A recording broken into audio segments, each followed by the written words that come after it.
모든 그리스도인들에게 요구되는 윤리의 기초라고 할 수 있는 형제 사랑을 이야기하고 있습니다. 여기서 형제는 기독교 교회 공동체 안에 있는 한 믿음으로 형제된 자를 지칭한다고 보면 됩니다. 그러면 기독교가 너무 폐쇄적인 느낌이 들 수 있지만 2절에 바로 극복이 됩니다. 손님 대접하기를 잊지 말라고 하는데 여기서 손님 대접하기로 말기를로 쓰인 헬라어 필록세니아스는 정확히 해석하면 나그네를 사랑하기를 라는 뜻입니다. 즉 믿음의 형제도 사랑하고 나그네도 사랑하는 말이 됩니다. 구약 성경에 보면 아브라함과 롯이 손님을 대접하는 장면이 나옵니다.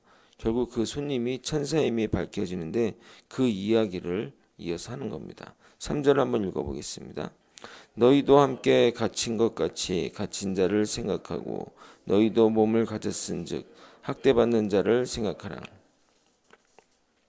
그 당시 히브리서를 읽는 사람들은 신앙 때문에 옥에 갇힌 자들이 많았습니다. 그러므로 옥고를 현재 치르지 않는 사람들에게 이들의 고통을 헤아려 고난을 나누라는 권면입니다.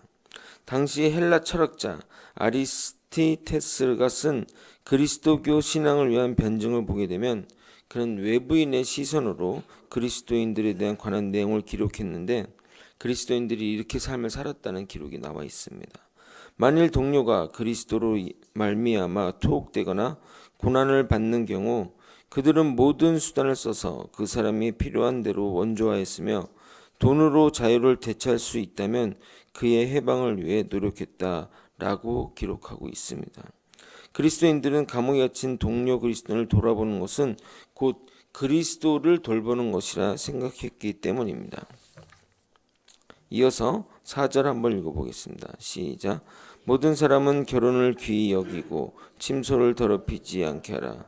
음행하는 자들과 간음한 자들을 하나님이 심판하시니라.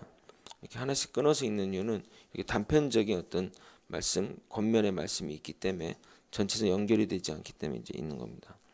4절은 금욕지의 경고와 더불어 성적 타락에 대해 경계하고 있습니다. 결혼을 금함으로써 성적 정결을 유지할 수 있다고 생각한 금욕주의들의 생각이 결코 성경적이지 않음을 말하고 있습니다. 인간이 하나님을 무시하고 스스로 구원하기 위해 고안한 인본주의적인 종교 행위 중에 하나가 바로 금욕주의이기 때문입니다. 가톨릭 신부들의 성적 타락은 공공연한 사실이고 억눌린 성적 억압은 유아 성추행이나 다른 형태로 나타나게 되어 있습니다. 그러나 분명하게 하나님은 창세 때부터 명하신 결혼 제도를 우리는 받아들여야 합니다. 또한 결혼하고 나서도 그 결혼 관계를 귀히 여기지 않고 혼의 관계에서 성적 만족을 추구하려 했던 자들에 대한 경고도 잊지 말아야 합니다. 혼인 관계가 아닌 혼의 관계를 통해 성적 욕구를 표출하는 자들은 부부 간의 침소를 더럽히는 것입니다. 결혼 전 순결도 중요하지만 결혼 후 순결은 더욱 중요합니다. 음행이나 간음은 이 순결을 더럽히는 주범입니다. 5절을 읽어보겠습니다. 시작. 돈을 사랑하지 말고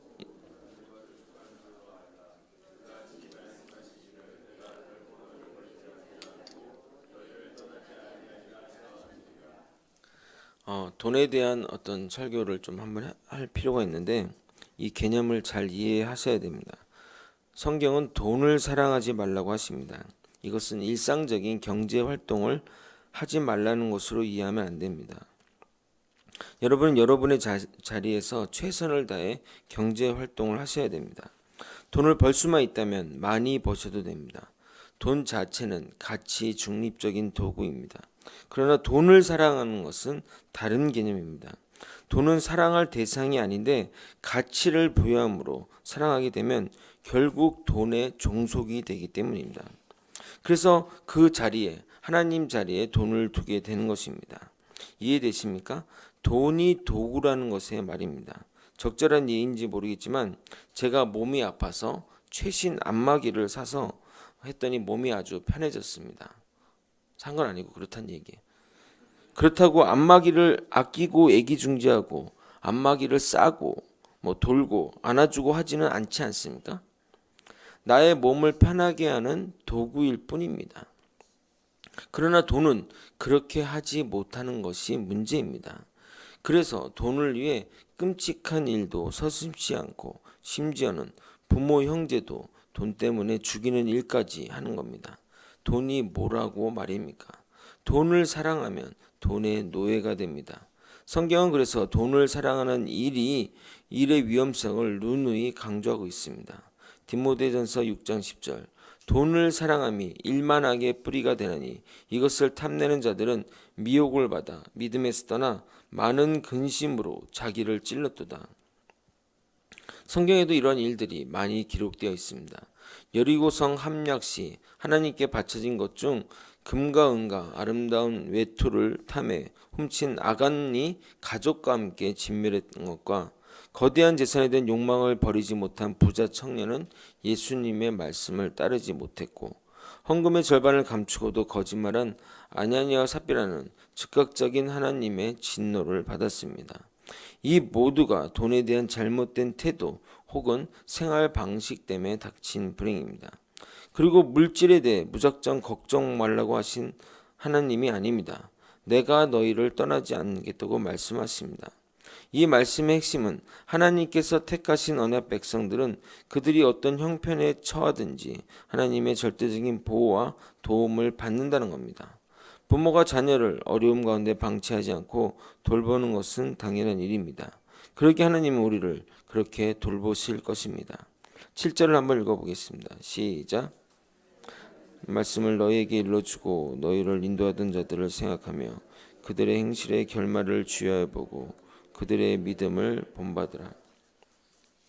히브리 저자는 하나님의 말씀을 전해주고 신앙을 인도하던 자들의 삶의 자체를 되새기며 그들의 믿음을 본받으라고 권면하고 있습니다. 그들 모두는 믿음의 지조를 끝까지 지켜서 승리하는 자들입니다. 물론 그들 중에는 세상에서 순교를 당한 사람도 있고 옥에서 생을 마감한 사람들도 있었고 다행히 인위적인 죽임을 당하지 않았지만 끝까지 믿음의 허점을 남기지 않는 사람들의 종말은 분명 달랐음을 말하고 있는 것입니다. 목회자로서 장례를 많이 접하게 됩니다. 믿음의 길을 끝까지 충성되이 가신 분들은 마지막도 아름답습니다. 신기하게 그런 분들을 집례하는 목회자들도 마음이 평안하고 그렇게 부담이 덜할 수 없습니다. 가끔 어떤 분들은 천국에 가셨을까 하는 의구심을 가지면서 말씀을 전할 때가 있습니다. 그때는 저도 목소리가 높아집니다. 하나님 품에 안겼음을 확신합니다 라고 말하지만 잘 모를 때가 있습니다.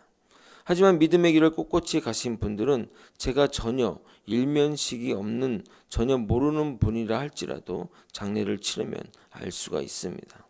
8절을 한번 읽어보겠습니다. 시작. 예수 그리스도는 어제나 오늘이나 영원한 동일하시더라. 저는 이 성경 구절을 매우 좋아합니다. 너무 당연한 일인데 가끔 잊어버릴 때가 있습니다. 과거에 하나님이 역사했던 하나님이 지금의 하나님 아닙니까? 그래서 과거의 기적을 펼친 하나님이 지금도 역사할 줄 믿습니다. 저는 기도할 때 이렇게 기도합니다. 어떤 분들을 위해 기도할 때는 히스기야를 고쳤던 하나님, 이 성도에게 동일한 역사를 주시옵소서. 과부의 고통을 아시는 하나님, 이 여인에게도 동일한 은혜를 부어주십시오 라고 말입니다. 과거나 현재나 언제나 동일한 하나님이기 때문입니다. 여러분이 이런 믿음이 있으면 정말 위로가 됩니다. 과거의 조상들과 함께 있었던 그 동일한 그리스도께서 지금 너희와 함께 계시고 장차 우리 뒤의 세대와 함께 종말시까지 계실 것입니다. 어제 여호수아를 확실히 도우셨던 그 주님께서 자신이 약속하신 대로 오늘도 신실하게 자기 백성들을 도우시며 영원토록 도우실 것입니다. 마지막 구절입니다. 함께 읽겠습니다. 시작. 여러 가지 다른 교훈에 끌리지 말라. 마음은 은혜로서 굳게함이 아름답고 음식으로서 할 것이 아니니 음식으로 말미암아 행한 자는 유익을 얻지 못하였습니다. 아멘. 세상에는 복음 같지 않은 교훈이 넘쳐납니다. 심지어 어떤 것은 복음의 옷을 입고 접근합니다. 그러나 우리는 명확하게 구분할 수 있습니다. 그 모든 잘못된 교훈의 중심에 누가 있느냐 말입니다. 결국 이단들이나 잘못된 교훈들을 보면 사람이 그 중심에 있습니다. 하나님이나 예수님이 아닌 다른 누군가가 그 자리를 차지하고 있습니다. 신천지의 이만희나 하나님 교회 장기일자나 성락교회 김기동 목사나 은혜로교회 김옥주 목사나 다 하나님의 자리를 차지한 인간들입니다. 왜 교회 이름 다음에 목사나 교주의 이름이 나옵니까? 유명한 목사 정말 따라가지 마십시오. 설교를 들었을 때 목사가 눈에 들어온다? 그건 바른 설교가 아닙니다. 말씀을 듣고 하나님이 생각나야지 왜 사람이 생각납니까? 하나님이 목회자에만 비밀을 알려주지 않습니다. 대부분의 이단들은 자신의 목사나 교주만 하나님의 비밀을 안다고 말합니다. 절대 속지 마십시오. 마음은 은혜로서 굳게 하셔야 하는 것입니다. 말씀을 정리하겠습니다. 예수님을 믿는 성도들의 삶과 생활에 대해 권면하고 있습니다. 먼저 형제를 사랑하고 이방인을 대접하고 고난 중에 있는 성도를 돕는 것을 이야기합니다. 기독교 정신의 핵심이자 다른 종교와의 차별적인 면입니다. 그리고 결혼 생활과 특별한 삶, 돈을 사랑하지 말 것을 권면하고 있습니다. 돈을 의지하지 않는 마음 한편에는 주님을 의지하는 마음이 있기에 가능함을 알아야 합니다.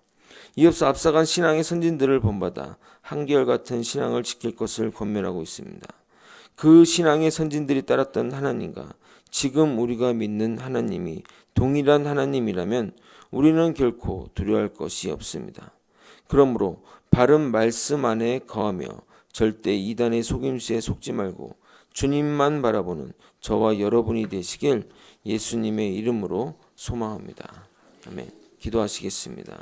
예수를 믿는다는 것은 하나님의 말씀 따라 사는 것입니다. 세상과 다른 가치관과 기준을 가지고 하나님의 말씀 따라 살아갈 수 있게 도와주시옵소서.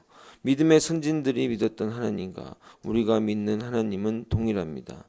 그 하나님을 의지하며 그 놀라운 기적을 펼쳤던 하나님을 의지하며 하루하루 살아가는 우리 모두가 되게 하여 주시옵소서. 사랑이 많으신 예수 그리스도 이름으로 기도드립나이다. 아멘.